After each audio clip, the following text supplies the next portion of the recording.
Isang hapon, dumating ang isang matandang lalaki sa gate ng isang kilalang pribadong paaralan sa Pilipinas. Nakasuot siya ng lumang flannel na polo, kupas na maong at work boots. Nakasombrero pa siya ng baseball cap at nagmamaneho ng isang lumang pickup truck.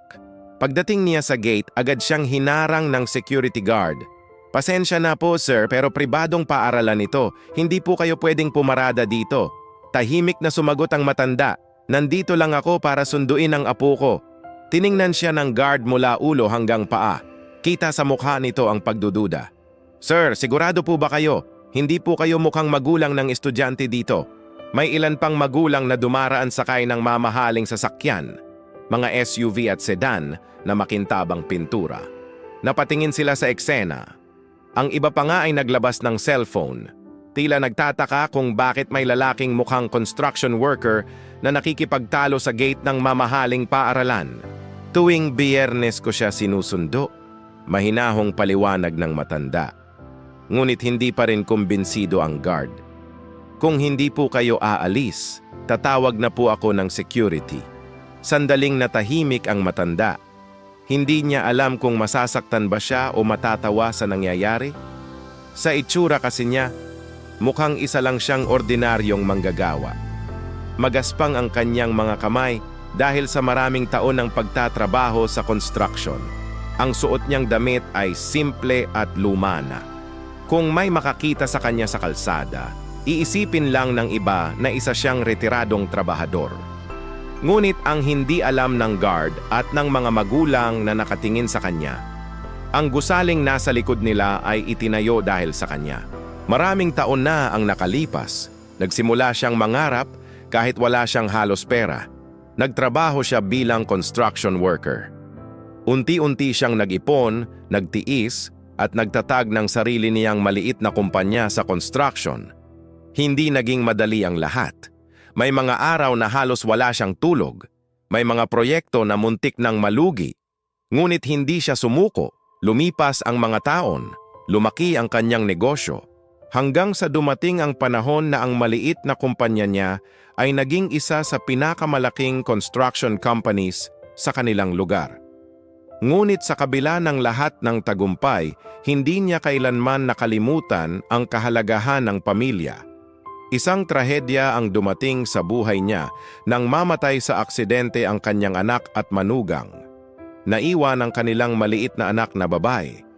Mula noon, siya na ang tumayong magulang ng bata.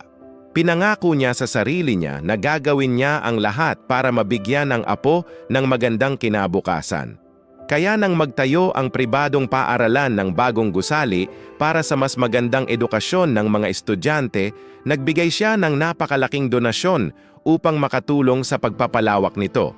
Dahil sa tulong niya, nakapagtayo ang paaralan ng bagong library, science building, at isang malaking academic hall. Upang pasalamatan siya, ipinangalan ng paaralan sa kanya ang gusaling iyon. Ngunit kahit ganon, hindi nagbago ang kanyang pamumuhay. Hindi siya nagsusuot ng mamahaling damit. Hindi rin siya nagmamaneho ng mamahaling sasakyan. Mas komportable siya sa lumang pickup truck at sa simpleng pananamit. Noong araw na iyon, galing pa siya sa isang volunteer project kung saan tumutulong siya sa pagtatayo ng bahay para sa mga pamilyang walang tirahan. Diretso siyang pumunta sa paaralan para sunduin ang kanyang apo, tulad ng ginagawa niya tuwing Biyernes. Habang nakikipagtalo ang guard sa kanya, biglang may tumawag mula sa loob ng campus. "Lolo!" Tumakbo ang isang dalagitang estudyante mula sa damuhan, bit-bit ang backpack. Nakangiti ito habang papalapit. Pagdating sa matanda, agad itong yumakap sa kanya. "Lolo, kanina pa kita hinahanap." Napatigil ang guard. "Teka, kilala mo po siya?" Tanong nito sa dalagita. Nagulat ang bata. "Siyempre po, siya ang lolo ko." Biglang tumahimik ang paligid. Itinuro ng dalagita ang malaking gusali sa likod ng gate. Sa itaas ng pintuan nito ay may malaking plaka na nakasabit. Nakasulat doon na ang gusaling iyon ay itinayo bilang pasasalamat sa isang taong nagbigay ng malaking tulong sa paaralan. At ang pangalan na nakaukit sa plaka ay ang pangalan ng lalaking kanina lang ay pinapaalis sa gate, dahil sa kanyang simpleng itsura. Namula ang mukha ng guard. Hindi ito makapagsalita, ngunit ngumiti lamang ang matanda at hinawakan ang balikat ng apo. Para sa kanya, hindi mahalaga kung ano ang suot niya o kung anong sasakyan ang minamaneho niya. Dahil ang tunay na halaga ng tao ay hindi nasusukat sa itsura o sa yaman, kundi sa puso at sa kabutihang ginagawa niya para sa iba. Maraming tao ang mabilis humusga batay lamang sa nakikita ng kanilang mga mata, sa damit, sa sasakyan o sa panlabas na anyo ng isang tao. Sa mundong ito, madalas na mas pinapahalagahan ang yaman, katayuan sa buhay at reputasyon. Ngunit ang kwentong ito ay nagpapaalala sa atin ng isang mahalagang katotohanan. Ang tunay na halaga ng tao ay hindi nakikita sa labas, kundi nararamdaman sa puso at sa kanyang mga ginagawa. Ang matandang lalaki sa kwento ay hindi nagpakita ng kayabangan kahit siya ang naging dahilan kung bakit naipatayo ang mga gusali ng paaralan. Sa halip, pinili niyang manatiling simple at patuloy na tumulong sa ibang tao. Ipinapakita nito na ang tunay na kabutihan ay hindi kailangang ipakita o ipagmalaki.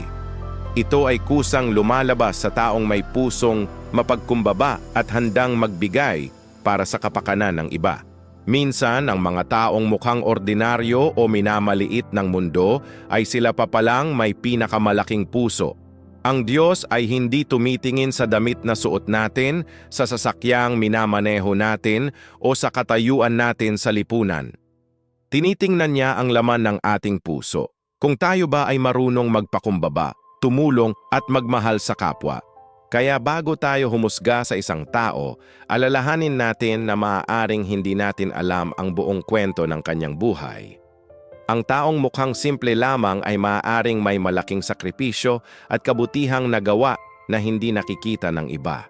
Ang tunay na karangalan sa buhay ay hindi ang pagiging mayaman o kilala. Ang tunay na karangalan ay ang pagkakaroon ng pusong marunong magbigay, magpakumbaba at gumawa ng kabutihan kahit walang nakakakita. Unang Samuel 16:7. Ngunit sinabi ng Panginoon kay Samuel, "Huwag mong tingnan ang kanyang anyo o ang kanyang taas, sapagkat hindi tulad ng pagtingin ng tao ang pagtingin ng Panginoon. Ang tao ay tumitingin sa panlabas na anyo, ngunit ang Panginoon ay tumitingin sa puso." Gusto mo bang makasave sa binibili mo? Bumisita sa Smart Save to Shop. Link nasa comment section. Kung nagustuhan mo ang video, mag-like, comment, at share. Malaking tulong ito sa amin. Sundan mo rin kami para updated sa bagong videos. Forever bless. God bless. Ingat lagi.